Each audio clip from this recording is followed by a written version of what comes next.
તમે જોઈ રહ્યા છો અમારી યુટ્યુબ ચેનલ સનાતન ધર્મ. તો કેમ છો મિત્રો? તમામ મારા વાલા મિત્રોને જય માતાજી, જય દ્વારકાધીશ. દોસ્તો, ગુજરાત રાજ્યના અલગ અલગ સ્થળોએ ખોડિયાર માતાજીના મંદિરો આવેલા છે. મિત્રો, એવું જ એક મંદિર જે બોટાદ જિલ્લાના ગઢડા તાલુકાના નાના ચિંતાવદરથી માત્ર 3 કિલોમીટરના અંતરે આવેલું છે. તો ચાલો આપણે સાથે મળીને આ મંદિરના દર્શન કરીએ અને આ મંદિરના ઇતિહાસની શું વાત છે એ પણ પૂજારી પાસેથી જાણીએ.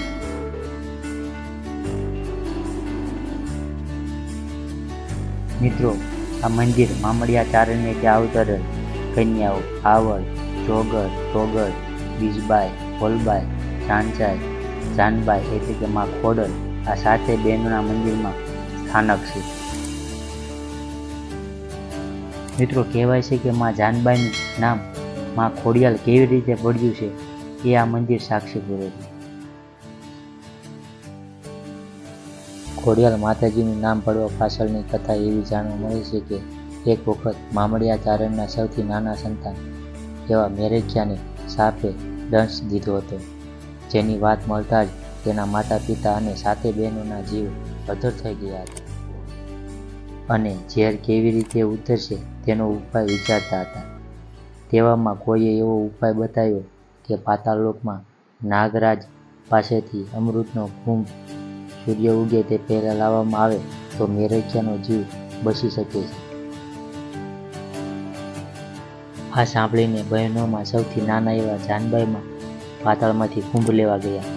તેઓ જ્યારે કુંભ લઈને બહાર આવતા હતા ત્યારે રસ્તામાં તેમને પગમાં ઠેંસ લાગી અને તેમને ચાલવામાં તકલીફ પડતી હતી.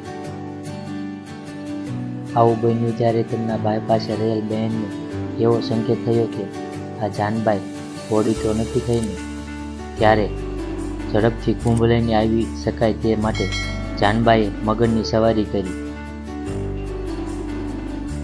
જેથી તેનું વાહન પણ મગર જ છે. જ્યારે તેઓ પાણીની બહાર આવ્યા ત્યારે ખોડાતા આવતા હતા, તેથી તેનું નામ ત્યારથી ખોડિયાલ પડ્યું અને ત્યાર પછી લોકો તેને ખોડિયાલના નામે પણ ઓળખવા લાગ્યા.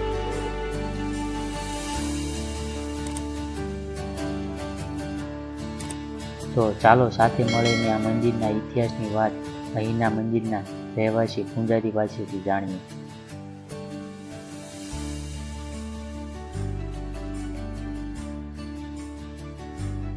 મિત્રો, આપણે અત્યારે આવી પહોંચ્યા છીએ માં ખોડલના ચરણોમાં. તો માં ખોડલના ઇતિહાસની શું વાત છે આ આજના મંદિરના પૂજારી આપણે જણાવે છે. બોલો ખોડિયાર માતની જય, આવડ માતની જય. મારું નામ ગોસ્વામી લક્ષ્મણગીરી કેશવગીરી ગોસ્વામી, મૂળ ગામ અલંપુર.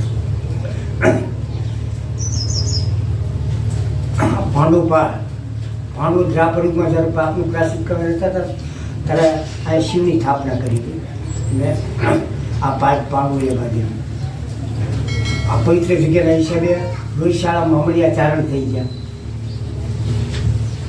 મામડિયા ચારણને વડાના ગરબાને ખૂબ મિત્ર હતા. રોજ સભામાં ગયા, હારી હારી વાતો કરે, સંદુઆ કરે, એટલે રાજાને બહુ પ્રિય હતા. એમાં થોડુંક ગામ લોકોને થોડીક ઈર્ષ્યા થઈ કે આ તો આ ચારણને માન આપે છે, આપણે માન આપતા નથી. ને બહુ જાણ્યું ને તો ચારણને કોઈ સંતાન નહોતું. એટલે ગામ લોકોએ વાત કરી કે બાપુ કે આ આપણા રાજમાં આવશે તો આપણા વડાનું પતન થશે. કે શીલભદ્ર નામે રાજા હતા.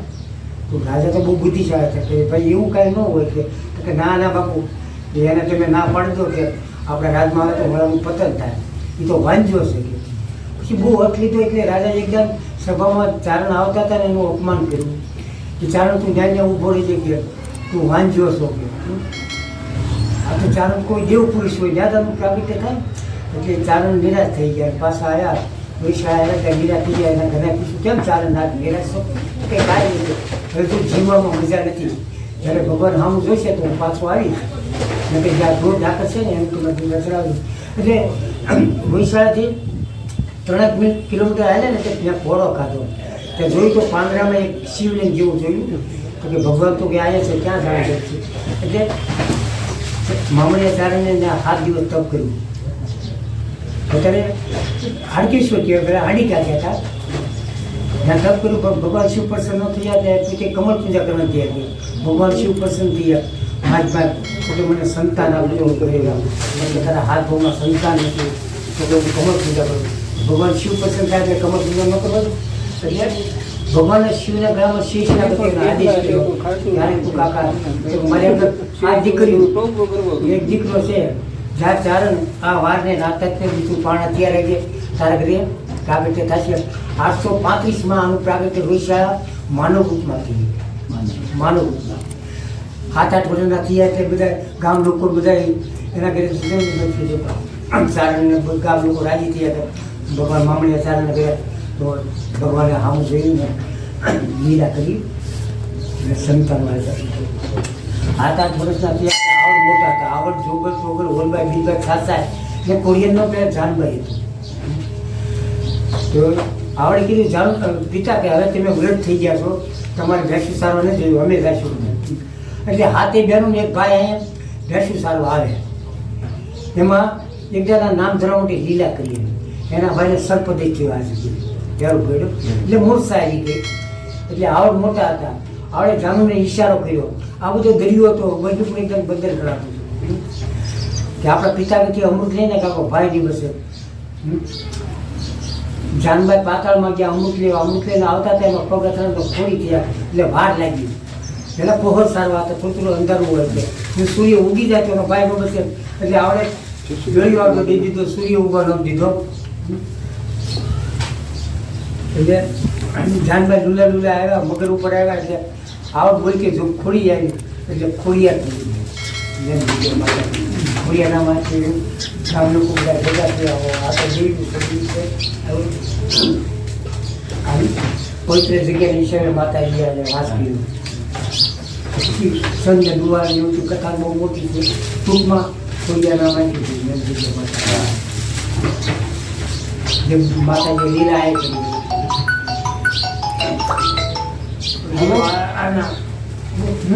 સાક્ષાત માતાજી કોઈ પણ ધારકા તો મિત્રો આપણે અત્યારે આ પૂજારીએ માં ખોડલના ઇતિહાસની વાત કરી તો મિત્રો અવશ્ય તમે આ મંદિરના દર્શન કરી શકો છો અને અવશ્ય પધારજો આ મંદિરે. જય માં ખોડલ.